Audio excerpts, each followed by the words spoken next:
అమ్మఒడి వేశాడు, స్కూళ్ళల్లో పిల్లలకి కావాల్సిన సదుపాయాలన్నీ ఇచ్చాడు, ఏంది స్కూళ్ళన్నీ బాగు చేయించాడు, ప్రజలకు కావాల్సిన ఏర్పాట్లన్నీ చేశాడండి.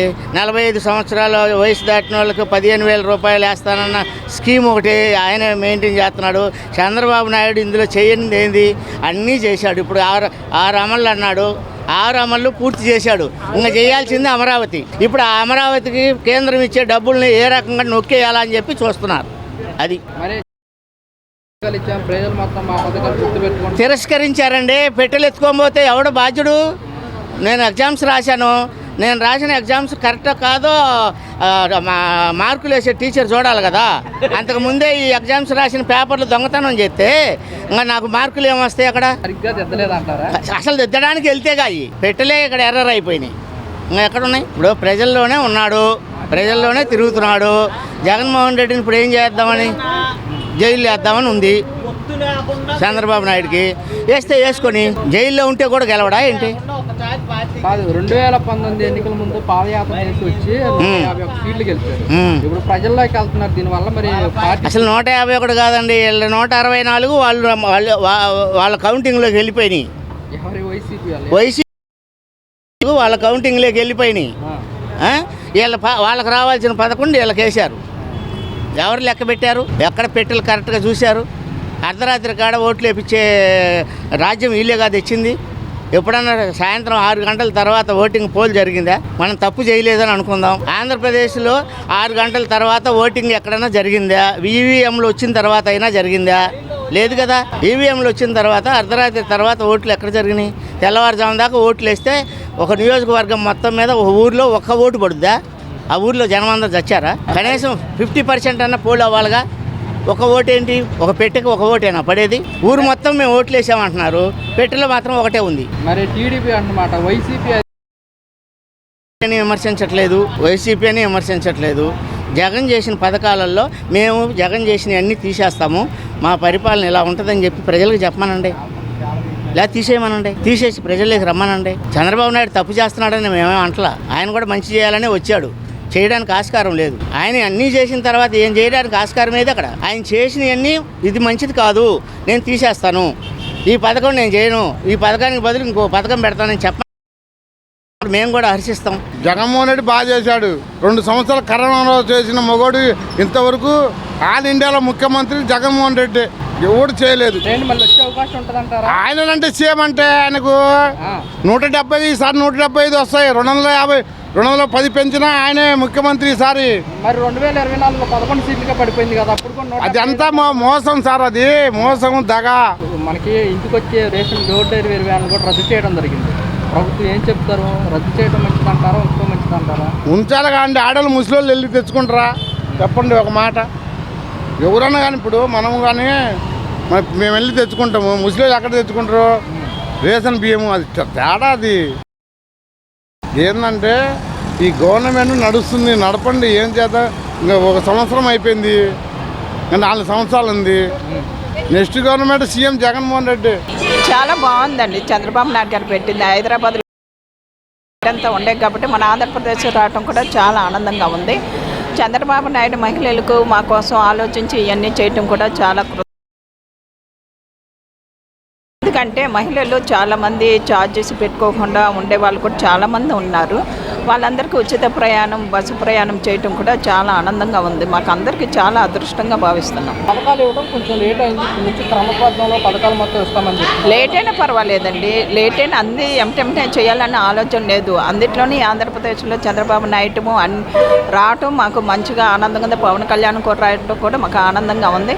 లేట్ అయినా పర్వాలేదు, లేట్ అయినా కూడా మంచిగానే ఆయన అన్నీ చెప్పినవన్నీ ఆచరిస్తున్నారు కాబట్టి మాకు అంత బాధ ఏం అనిపించట్లేదు మాకు. ఎందుకంటే ఆయన చేసేది ఒకటి నిదానంగా ఆలోచించి తూచి అడుగు వేసి మాకు అన్నీ ఏర్పాటు చేస్తున్నారు మహిళలకి. మాకు చాలా చంద్రబాబు నాయుడు గారు చేస్తున్నారా లేదా మనం ఆలోచించాలి. కానీ వాళ్ళు అన్నారని మనం బాధపడి వాళ్ళు ఇట్లా మాట్లాడతారు. రాజకీయంగా ఉన్నప్పుడు జనాలు ఎవరిష్టం వచ్చినట్టు వాళ్ళు మాట్లాడతారు. అవన్నీ పట్టించుకుంటే మనం ముందుకు అడిగేం లేవండి. చంద్రబాబు నాయుడు గారు అదే చూసి చేస్తున్నారండి, అదే భావంతోనే ఉన్నారు ఆయన. వాళ్ళు మాట్లాడారని ఆయన మానరు కదా. ఆయన వాళ్ళు ఇట్లా మాట్లాడాలి వీళ్ళు ఇట్లా మాట్లాడి పట్టించుకుంటే ఆయన మళ్ళీ ఇట్లా గెలిచి చేయటం మా అందరికి మహిళలకు అట్ట చేస్తున్నారు కాబట్టి మేము అది ఆలోచించాలి కానీ మిగతా విషయాలు మేము పట్టించుకోకూడదండి. ఎందుకంటే ఆయన ఈ దేశంలో ప్రజలందరూ ఆయన ఒక మహిళలందరూ తల్లిగాను అక్కగాను చెల్లెలుగా భావించి మా అందరికీ ఈ ఇంట్లో సమస్యలు ఎన్నున్నా కూడా మాకు ఒక నాయకుడు వచ్చి మాకు ఇలా చేస్తున్నారు. ఎందుకంటే ఇంట్లో మేము ఎన్నో సమస్యలతో ఉంటాము, మాకు అవన్నీ పట్టించుకుని బాగలేదు. ఒక దేశ నాయకుడు మహిళల గురించి ఆలోచించి ఒక తల్లిగా అక్కగా మాకు ఏం చేయాలని ఆయన ఆలోచించి మా అందరికీ చేస్తున్నాడు. దానికోసం మేము ఆనందపడాలి. ఆయన చేసే పనులకైనా చాలా పెద్ద సపోర్ట్. పవన్ కళ్యాణ్ గారు కూడా మహిళలు అంటే ఎంతో ఇదిగా చేస్తున్నారు. ఎవరైనా కుటుంబాలు బాధపడతా అంటే వాళ్ళ దగ్గరికి వెళ్ళి ఓదార్చి చంద్రబాబు నాయుడు అయినా ఆయన ప్రతి ఒక్కటి వాళ్ళు చేస్తున్నారు. వాళ్ళిద్దరు మాకు చాలా ఆనందంగా ఉందండి. నిన్న జగన్మోహన్ రెడ్డి వాళ్ళ నాయకుడితో భేటీ అయ్యి ఏ నాయకుడిని ఏ అధికారిని వదిలిపెట్టేది లేదు, 7 సంవత్సరాలు దాటైనా సరే తీసుకొస్తామని చెప్పడం కూడా వ్యాఖ్యలు చేస్తారు. ఈ వ్యాఖ్యలు ఎలా చూస్తారు? అయ్యా ఇంత మటు మనం ఎన్నో చూసాం, ఆయన చేసినటువంటి ఇవి కూడా ఎన్నో చూసాం, ఎన్నో విన్నాం. అయితే ఏమైంది, ప్రజలు ఏంటి తీర్పు ఇచ్చారు కదా మనకు ఒక తీర్పు, అది అనేది జ్ఞాపకం పెట్టుకోవాలి కదా. నేను రౌడీజానికి వెళ్తాను అంటే ఏ మట్టిని కూడా ఎవరు, ఏ సంస్థ కూడా, ఏ సంఘం కూడా, ఏ ప్రజలు కూడా మెత్తరు కదా. అది మంచి పద్ధతి కాదని చెప్పి నేను అనుకుంటున్నాను. అయ్యా ఈసారి కార్యకర్తలతో పక్కపేటేస్తాను, వారికి అండగా ఉంటాను. అయ్యా ఏం పెట్టలేదన్నా నువ్వు సరైన మార్గంలో ప్రజలను నడిపించుకుంటే నీకు ఏ కార్యకర్తలే కాదు అసలు ప్రజలే నేను గెలిపిస్తారనేది మా ఆశ. ఒకప్పుడు వేసాం, గెలిపించాం, చేసాం, చూసాం అనేది నా యొక్క ఇది. ఈసారి మళ్ళీ వైసీపీ అధికారంలోకి వస్తుందని చెప్పేసి జగన్మోహన్ రెడ్డి అంటున్నారు. ఎవరైనా అనుకుంటాం కదండి, పశుపక్షంలో ఉండా ఇంకో దాంట్లో ఉండా మళ్ళీ మనం అధికారం రావాలని మనకు కావాలని ఆశపడతాం కదా. రాజకీయ నాయకులు అనేది మన అంతే కదా ఎవరైనా. అయితే మనం చేసే పనులు బట్టే మనకు పనికొస్తాననేది నా అభిప్రాయం. ఇప్పుడు వైఎస్ రాజశేఖర రెడ్డి గారు ఉన్నారు, ఆయన ఎన్నో చేశారు, ఆయన బాగా పైకి తీసుకెళ్ళారు. అలా మీరు కూడా తీసుకెళ్ళినట్టే ప్రజల్లో ఇన్ఫర్మేషన్ పోయేది కాదు కదా అనేది నా బాధ. మీరు కూడా పేర్లు రాసుకోండి, ఏ బుక్లో రాసుకుంటారో మీ బుక్స్లో రాసుకోండి, ఎవరిని ఉపయోగించిన వదిలిపెట్టేదే లేదని చెప్పేసి కూడా అంటున్నారు. అయ్యా ఏ పుస్తకాలు రాసుకున్నా ఎన్ని రాసుకున్నా కోర్టులు అనేవి ఉన్నాయి, న్యాయస్థానాలు అనేవి ఉన్నాయి. వాటిని మించి మనం ఎవరం ఏమి వెళ్ళలేం కదా. వాటిని బట్టే కదా వెళ్ళేది. మనం ఎవరం ఏం చేస్తాం, కొడతాం, తిడతాం అన్నంత మాత్రం ఏమి అవ్వదనేది నా అభిప్రాయం. ఓకే, నిన్న కూటమి ప్రభుత్వం కొత్త నిర్ణయం తీసుకుంది. అవునయ్య, మనకి ఇంటికి వచ్చే రేషన్ డెలివరీ వ్యాన్లో రద్దు చేయడం జరిగింది. ఎలా అనిపిస్తుంది? అది కొంత మట్టుకు కొంతమందికి అయితే కొంచెం రిస్కే. ఎందుకంటే వృద్ధాప్యులు, పెద్ద పెద్ద మాబోటోళ్ళు ఉన్నారనుకోండి, అవి కొంచెం కష్టంగానే ఉంటుంది. డోర్ డెలివరీలు ఇస్తున్నాను అంటున్నాడు కాబట్టి అది కూడా మంచిదే పద్ధతి అనుకుంటున్నాం. ఈ ప్రభుత్వం మాకు పేదవాళ్ళకు ఒరిగింది ఏమీ లేదు. ఉన్న వాళ్ళకు చూసుకుంటారు అంతే. అయాల ప్రభుత్వం ఉందంటే అందరూ చూశారు. ఇవాళ ఎవరిని చూస్తున్నారు ఏంటి? ఇప్పుడు ఎన్నాలైందని ప్రభుత్వం వచ్చి సంవత్సరం అయిపోయిందిగా, దాడిపోయింది. కనీసం ఇదిగో ఇది మేము చేసామని చెప్పండి, చెప్పగలిగితే ధైర్యం ఉండాలి.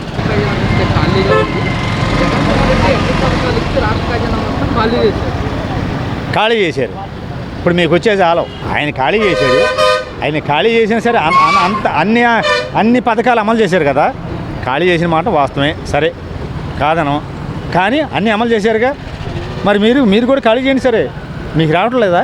ఆర్థికంగా పుంజుకోగానే ఇస్తామని చెప్తున్నారు. పుంజుకోవడమే పాటికి 4 సంవత్సరాలు దాటిపోతుంది సార్. వీళ్ళ తెలుగుదేశం ప్రభుత్వంలో చంద్రబాబు గారి హయాంలో ఎవరికి ఒరిగింది ఏమీ లేదు, పెద్దవాళ్ళకి తప్పితే. ఆయన మామ ప్రభుత్వాన్ని పడగొట్టాడు, తర్వాత ఈయన ప్రభుత్వాన్ని పడగొడతారు అంతే. ఆయనకి కుట్రాలు చేయటం మాత్రం బాగా తెలుసు. కుట్రాలు చేయటం, మనుషుల్ని పక్క తప్పియటం చేయటం చాలా అలవాటు. ఆ టైపులోనే వాడుకుంటారు జనాల్ని. కాదు పిచ్చిమోహ మాత్రం తక్కువ వాళ్ళం మేమందరం కలిసి ఏదో ఒక మాట నమ్మేది తప్పితే నిజంగా వేయకూడదు, వేయరు కూడా. గత ప్రభుత్వం లాగానే మళ్ళీ ప్రభుత్వం వస్తుంది. ఎప్పుడైనా సరే ఆయన చేయాల్సింది తప్పితే వీళ్ళు ఏమీ చేయలేరు, చేయరు కూడా. పిల్లలకు చదువుకునే వాళ్ళకి ఏం చేశారని ఆయన ఫీజు ఏమైందండి అది? మరి మా పోటీ వాళ్ళు పేదవాళ్ళని చదువుకోవాలా వద్దా? ఉన్నవాళ్ళు చదువుకోవాలా? తక్కువ చదువుకునే పని లేదా? తక్కువ చదువుకుంటే తప్పు వీళ్ళకి. ఇప్పుడు ప్రభుత్వం కనీసం పైనుంచి పెచ్చులు పడిపోతున్నా సరే, పిల్లలకి ఏదైనా దెబ్బలు పడిపోతున్నా సరే, దెబ్బలు తగులుతున్నా సరే పట్టించుకునేది ఏమీ లేదు. అప్పుడు జగన్మోహన్ రెడ్డి గారు ఉన్నప్పుడేమో ఆడపిల్లల మీద అత్యాచారాలు జరుగుతున్నాయి. మరి ఇప్పుడు చంపేస్తున్నా కూడా కనీసం ఈ ప్రభుత్వం పట్టించుకోలేదు సార్. కూటమి ప్రభుత్వం ఏం చేస్తుంది? ఆడపిల్లల మీద వీళ్ళకి అభిమానం లేదా? ఆయన చేస్తేనేమో తప్పు, ఆయన ఉన్నాడు సరే, ఎవరొకరు ఉండదు, తప్పు అనేది ఉండదు. కానీ ఆయన ఎంచిపరిచినప్పుడు నువ్వు కూడా చేయాలిగా. మరి అక్కడెక్కడ విద్యార్థిని చంపేశారంట. ఏం చేస్తున్నారు మీరు?